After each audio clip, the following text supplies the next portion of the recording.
Resort NX आणि C cons resort हे दोन्ही अनधिकृत आहे, त्यांना पाडण्याचं काम ताबडतोब सुरू करावं असा प्रकारचा आदेश महाराष्ट्राचा पर्यावरण मंत्रालयात आलेला आहे।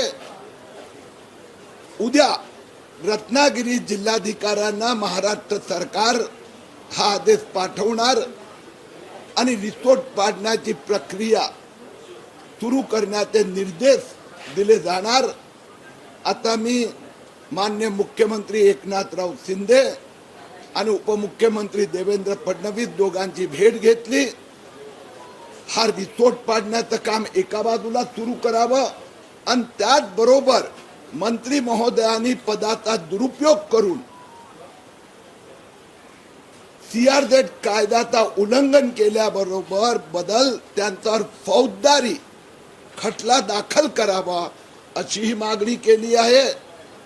हा रिसोर्ट त्यांनी बांधला, त्यामुळे पर्यावरणाचं जे नुकसान झालं आहे त्याबद्दल 60 लाखहून अधिक रुपयाची फायनान्शियल पेनल्टी पण लावण्यात आली आहे या दोन्ही रिसोर्टवर।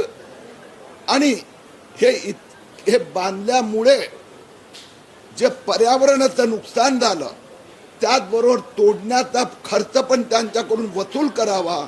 या दोन्ही रिसोर्टसाठी एकंदर व्याजासह 4 ते 4.5 कोटी रुपये या दोन्ही रिसोर्टचे मालक अनिल परबला भरावे लागणार। शेवटी सत्याचा विजय झाला आहे। एकदा पहिला रिसोर्ट तुटणार आणि नंतर हा पैसा कुठून आला होता, कुणी दिला होता, सचिन वाझेकडून आला होता किंवा आरटीओ ट्रान्सफरचा होता, त्याची ही तपास सुरू होणार। त्याचबरोबर मोहित कंबोज यांनी सूचक ट्विट केलेले रोहित पवारांच्या बाबतीत त्यांची जी ऑर्गनायझेशन आहे त्या ह्या स्टार्टअपचा एक वेगळाच मॉडेल दिसलं जातं, त्यांना चौकशी करायची, याबद्दल तुम्ही मोहित कंबोजला या संबंधी विचारलं तर अधिक योग्य होणार।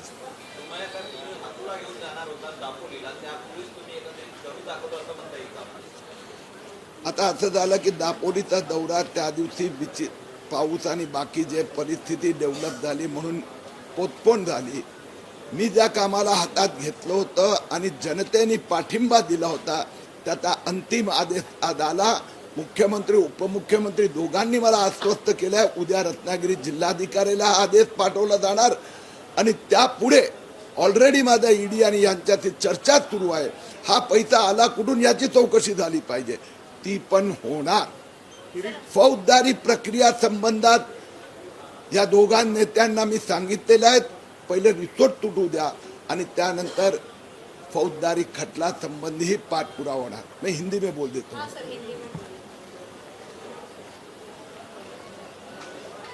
अनिल परब इनके रिसोर्ट को, जो गैर कानूनी रिसोर्ट उन्होंने दापोली में बनाया था, उसको तोड़ने का अंतिम आदेश भारत सरकार ने आज महाराष्ट्र के पर्यावरण मंत्रालय को भेजा है।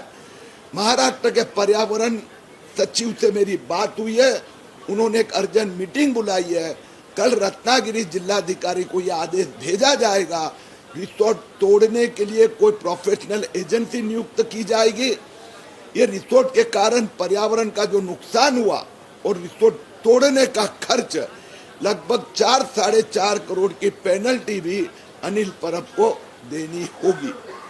आज मेरी मुख्यमंत्री एकनाथराव शिंदे और देवेंद्र फडणवीस से अभी विस्तृत चर्चा हुई है।